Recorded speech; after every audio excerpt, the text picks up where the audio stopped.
आप सभी का स्वागत है हमारे चैनल में। तो इस वीडियो में हम क्लास 10th केमिस्ट्री के chapter number 2 acid basis and salts के कुछ एमसीक्यू टाइप्स क्वेश्चन को सॉल्व करने वाले हैं। तो चलिए स्टार्ट करते हैं। चलिए अब स्टार्ट करते हैं। यहाँ पे आपसे क्वेश्चन नंबर 1 ये पूछ रहा है that which one of the following is acetic. So इन फॉलोइंग में से मतलब option number A, option number B, option number C, option number D, इन सब में से कौन सा एक एसिड है? इसका करेक्ट आंसर है option number D. And I hope आप सभी को सीबीएसई का न्यू पैटर्न ज़रूर पता चल गया होगा कि अब एमसीक्यू टाइप्स क्वेश्चन पे ज़्यादा फोकस रहेगा सीबीएसई का। यही मुझे बताना था दैट आप सभी को एमसीक्यू टाइप्स क्वेश्चन को सॉल्व करनी चाहिए एंड मैं वीडियोस बना ही रही हूँ उस पर, ठीक है। तो यहाँ पे क्वेश्चन नंबर 2 आपसे ये पूछ रहा है that which one of the following will turn red litmus blue. Red litmus को अगर कोई ब्लू में कन्वर्ट करता है तो उसे हम क्या बोलते हैं? उसे हम बेस कहते हैं, ओके। तो इन सभी फॉलोइंग में से कौन सा आपको बेस लग रहा है? इसका करेक्ट आंसर है option number B which is baking soda solution, क्योंकि बेकिंग सोडा एक बेस है, ओके। एंड अगर आपने अभी तक क्वेश्चन मतलब चैप्टर नंबर 2 नहीं पढ़ा है केमिस्ट्री का, तो किस लिए आप वेट कर रहे हैं अभी तक? मैं लिंक डिस्क्रिप्शन बॉक्स में दे दूँगी, आप जाकर जल्दी से पढ़ लीजिए, आपके हाफ ईयरली आने वाले हैं, ओके। एंड अगर आपने पढ़ लिया है तब तो आप आंसर देते ही होंगे अभी करेक्ट। विच वन, अब क्वेश्चन नंबर 3 आपसे ये पूछ रहा है that which one of the following will turn blue litmus को रेड में जो कन्वर्ट करता है उसे हम क्या कहते हैं? उसे हम कहते हैं एसिड, ओके। सब इसमें से आपको एसिड कौन सा लग रहा है? इसका करेक्ट आंसर है ऑप्शन नंबर ए विनेगर, क्योंकि इसमें देखिए ये सब बेस है, right. Baking soda, washing soda, ये सब बेस है, तो ये vinegar is the correct answer. अब देखिए मिथाइल ऑरेंज इज देखिए यहाँ पे दिया है, आई होप अब आपको दिख रहा होगा। Methyl orange is option number A, option number B, option number C, option number D, which one is the correct? Pink in acidic medium, yellow in basic medium, yellow in acidic medium, pink in basic medium, colorless in acidic medium, pink in basic medium, pink in acidic medium and colorless in basic medium. इसका correct answer है option number A which is pink in acidic medium, yellow in basic medium, okay. चलिए अब हम अपना question number 5 देखते हैं that lime water is, मतलब lime water का आपको फॉर्मूला बताना है, तो मैं लिख नहीं रही हूँ, सब बताइए आप। इसका करेक्ट आंसर है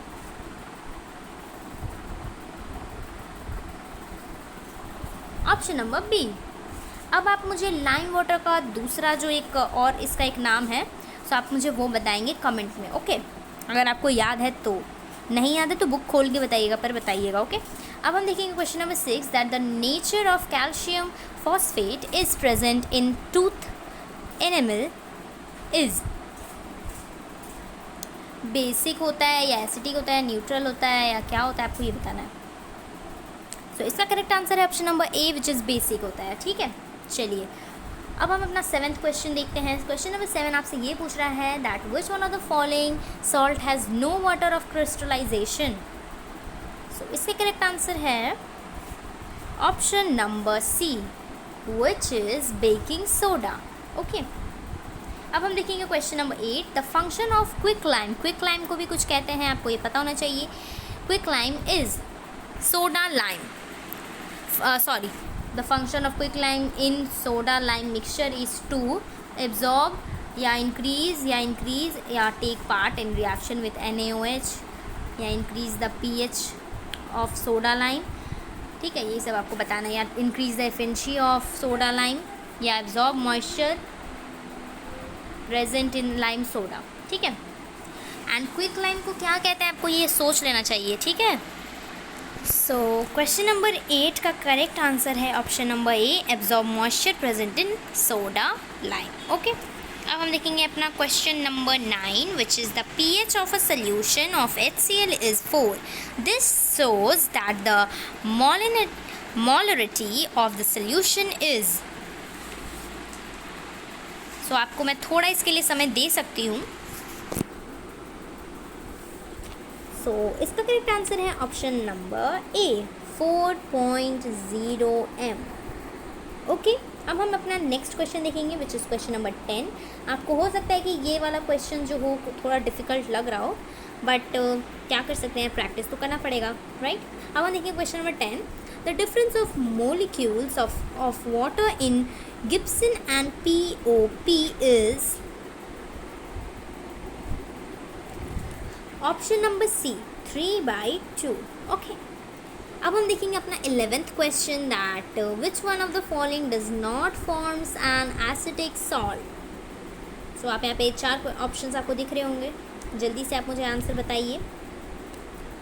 सो इसका करेक्ट आंसर है option number B which is carbonic acid. अब हम देखेंगे अपना question number 12। Chemical formula of caustic potash is